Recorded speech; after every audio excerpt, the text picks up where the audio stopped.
Hi, welcome to Delmano Gallery at SOFA Chicago. My name is Ray Leer. The SOFA show here represents the finest in contemporary three-dimensional objects of art. Our gallery represents some of the leading artists in the world in contemporary wood art. This is Hans Weisflog. Okay. Hans is a German artist, trained in the traditional manner, but obviously comes to his work in a very contemporary way. He's most known for his small, intricate boxes and bowl forms, utilizing multi-axis turning on a lot of them and combining various exotic woods to create these unique pieces. Okay. As you look at this bowl here, you'll see the concentric circles coming out here, creating sort of a scallop effect. The center of that was the center of his turning. This piece had to be mounted just to do that one section, unmounted, reset, remounted to do the next section on inside and out. So that's what we mean by multi-axis. It wasn't turned from just one point to create the finished piece, but in this case, 1, 2, 3, 4, 5, 6 points inside and out, plus the vessel itself. The way he gets the pattern is by turning the concentric circles on one side to half the thickness of the vessel wall, and then coming in from the opposite side and doing the same just off center so that the intersecting sections support each other and create the very unique pattern.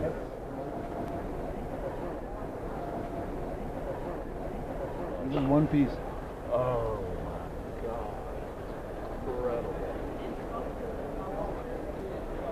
Unbelievable. Spectacular. Let me just show him something here. Please. And stay with us. All right. You see the center, center, center. On the opposite side, this has been cut in a singular motion this way to create the bisecting lines. And again, this is probably a better example. Here's the center here.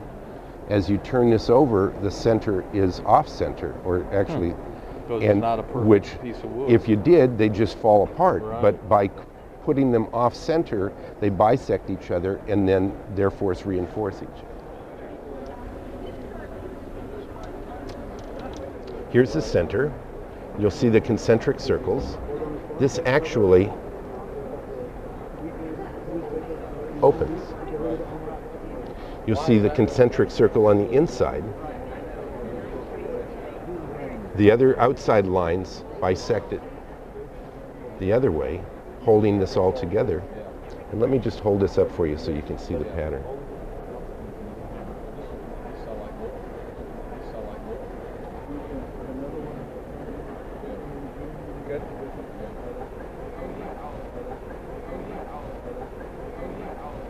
You can do this, set it off. See how those, so if you turn this, there's center, but you can play with it a little bit.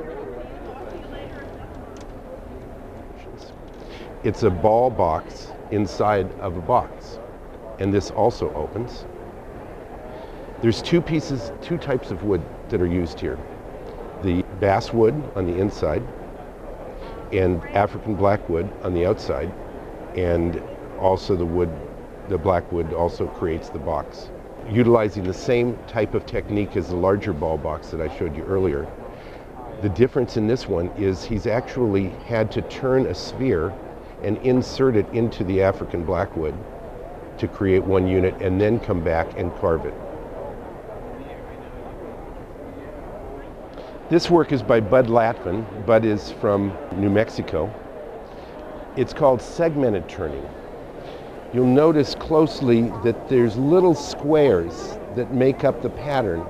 Each one of these squares is glued up in somewhat of the form of the vessel.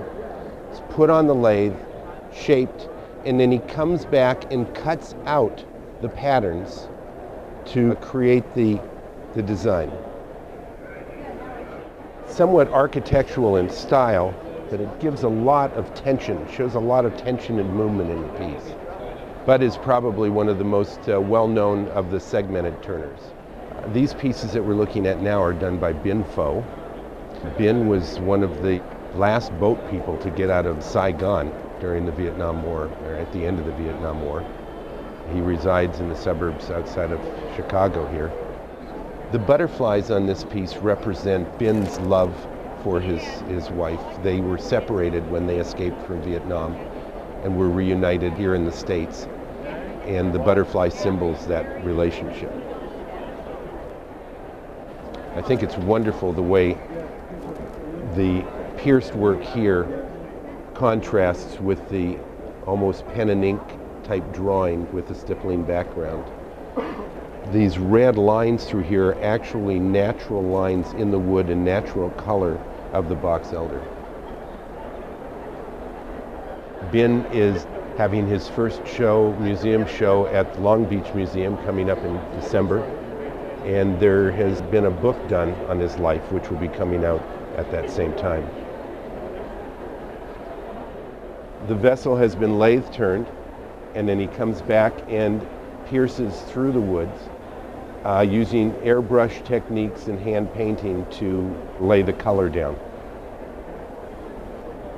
This piece was fashioned out of ginkgo, box elder, and curly cherry. Actually, this piece is called Three Goats in a Fairy Tale. You'll notice the three goat figures up here. They actually represent his family. His wife was born in the year of the goat. His father was born in the year of the goat. And that is part of that symbolism. And it is reminiscent of a warrior's cap.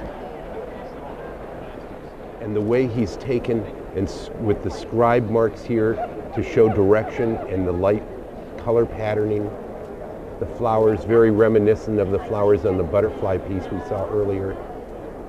The water is a symbol of his journey,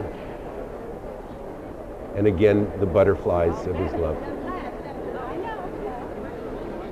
Bin Pho's grandmother told him that dragonflies were good luck, so whenever he saw dragonflies he should feel fortunate.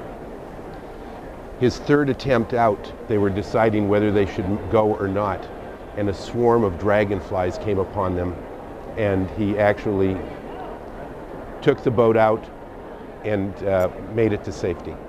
This is the work of David Nitman. It is a basket pattern, somewhat contemporary in design in that it appears to be Indian design, but it's really sort of his own making. The pattern has actually been etched into the wood after the platter has been formed on the lathe, and then he goes back and literally wood burns the lines of the basket. So this is not actually a woven basket. It's a wood platter that he has carved and painted to appear as a natural basket. You can see the intricacy of his design pattern here, starting from the center here and then emanating out. Again, each of the lines hand marked into the wood, and then he's gone back and colored the pattern in, together with the little hatch mark rim on this piece. Really draws you into the center.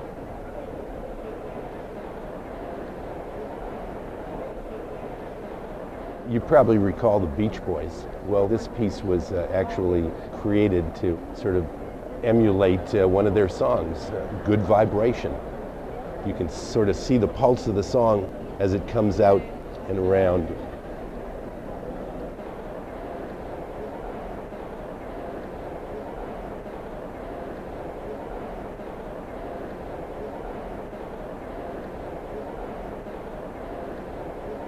This is Jack Vessery's work. I'm rather fond of it. I love the feather work. He's actually hand carved these feathers onto the surface of the vessel. I love the way the little breaks in the feather, the way they overlap each other, and the way they culminate at the bottom here. The vessel has 14 karat gold all through the interior. The rim is done in maple, and the carving is also done in maple.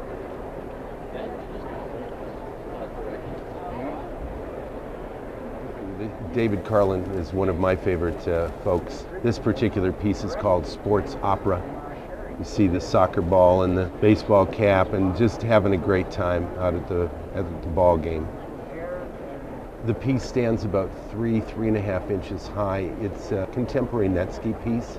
Real happy for David. He was just selected as one of the artists that will be in the Museum of Art and Design show next year for contemporary Netsky. Let me turn this around so that you can.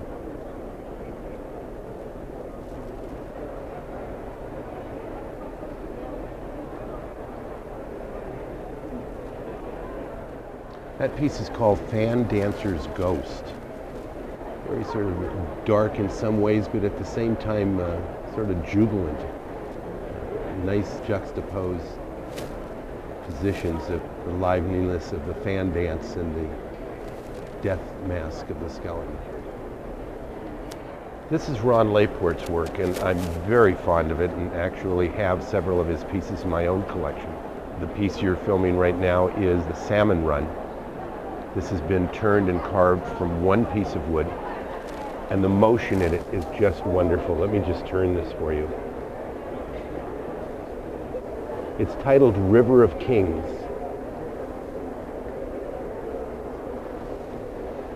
King salmon rushing up for their spawn through the reeds of the river. I think his coloration and the forms and the movement are just stunning. This is the work of Christian Burchard from Oregon. The work is done in madrone burl, which is indigenous to the western states, Northern California, Oregon, and southern Washington.